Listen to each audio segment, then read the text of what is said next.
Yo les gars, j'espère que vous allez bien. Bienvenue dans cette vidéo des résumés complets du chapitre 1125 de One Piece. Je suis encore sur le GR20 et je suis complètement malade, mais je suis toujours là pour vous parler un peu du résumé complet. Demain, je parlerai de mes réactions parce que c'est un chapitre qui est vraiment surprenant, qui est excitant, qui est intéressant, puisque les choses avancent, surtout concernant la politique mondiale et l'ordre des choses. Par contre, je vais également vous expliquer pourquoi Oda est en train de cramer certaines cartes.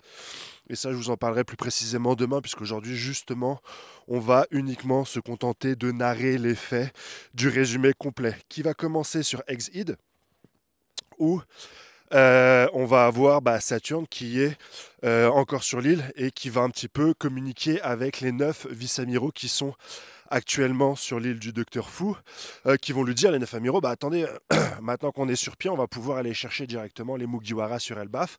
Saturne leur dit non, parce qu'ils ont réussi leur objectif. Ils ont York, ils ont Mother Flame et ils ont le Punk Record. Donc pour eux, l'objectif est réussi, même si les Mugiwara se sont échappés. Le seul bémol de cette malheureuse aventure, c'est que le message du docteur Vegapunk a été retranscrit au monde entier. C'est ça l'incident d'Exide, j'en ai parlé hier, même si l'éditeur Doda a dit que c'était qu'on aurait quelque chose d'autre. Finalement, c'est ça. Et c'est expliqué dans l'œuvre, on comprend les répercussions. Et là, il y a un message de Doberman qui est hyper intéressant.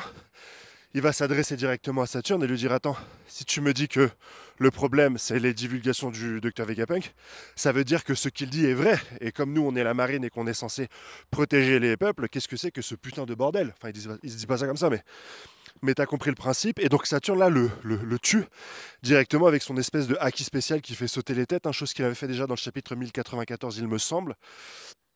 Donc Doberman est mort et les autres vice-amiraux paniqués disent: attends, il faut absolument qu'on aille prévenir les médecins, réveiller les médecins pour le protéger.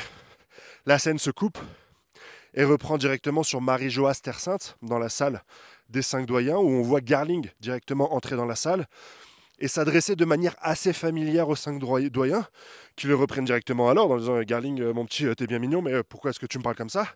Il y a quand même une certaine hiérarchie entre les cavaliers divins et les 5 doyens. Et à cela, Garling s'assoit sur le trône et dit: dorénavant, c'est moi qui aurai la charge de York, puisque je suis le guerrier des sciences et tutti quanti, le poste bien sûr de Saturne.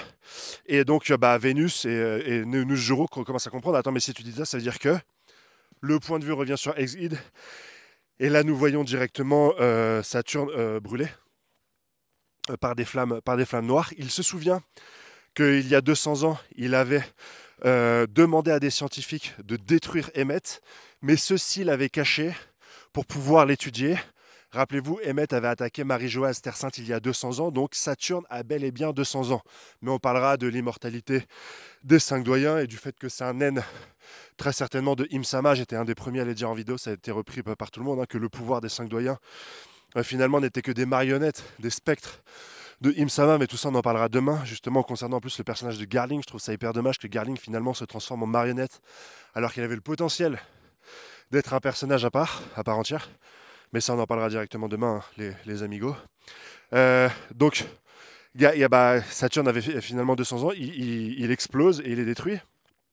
Il demande pardon à Imsama, il dit: pardon, je suis désolé. Et Imsama lui dit: comment est-ce que tu as pu laisser Joy Boy faire ça? Auquel cas Saturne répond: ouais, mais attends, son naine, j'ai envie de dire, non, mais son acquis complètement imprévisible, au-delà de ma capacité de compréhension. Mais Imsama se venge sur Saturne. Ça aussi, on en parlera demain, mais Imsama perd finalement sur Exide. Les 5 doyens aussi, donc quid de leur légitimité et de leur dangerosité pour la suite de l'œuvre. Déjà que Luffy roulait un petit peu sur tout le monde. Là, je trouve que si en plus on dévalue comme ça les antagonistes, on va pas aller loin. Mais bon, on en parlera également demain dans la vidéo. On a un autre échec de la marine, puisque le Punk Records va prendre son envol grâce à la machine à nuages que les Mugiwara et que le Dr Vegapunk ont protégée. Et à bord de ce Punk Record qui s'élève dans le ciel, il y a l'esprit de Pythagoras, Atlas et des 2 autres Vegapunk qui vont faire un petit peu un état des lieux. Donc ils ont réussi à sauver Punk Records. Ça ne sert pas à grand chose puisque York est toujours connecté, mais ça veut dire que Lilith aussi, donc Lilith et York ont la capacité d'aller directement se connecter au Punk Records, au disque dur.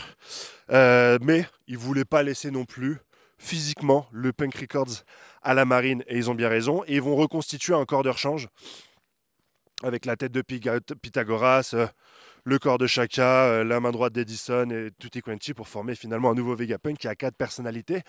On n'a toujours pas de nouvelles de Stella, mais quid du chapitre de la semaine dernière qui mettait un petit peu la lumière sur le sacrifice de Stella, puisque un chapitre après, finalement, par A plus B, il arrive à être vivant.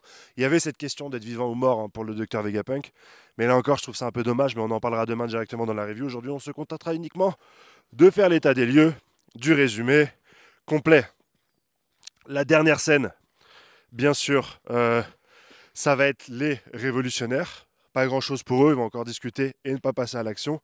Mais en gros, ils vont corréler la montée des eaux avec le fait que Marie-Joas Terre Sainte soit en hauteur, avec le fait que depuis 700 ans, on essaie de construire des ponts géants. On parle de Tequila Wolf, donc il y a un petit peu tout qui rentre dans l'ordre, comme quoi c'était plus ou moins prévu cette histoire de montée des eaux des Shiro. Oda et Dragon qui va dire que finalement il faut agir vite puisque les humains, avant c'était la population, les pirates contre le gouvernement.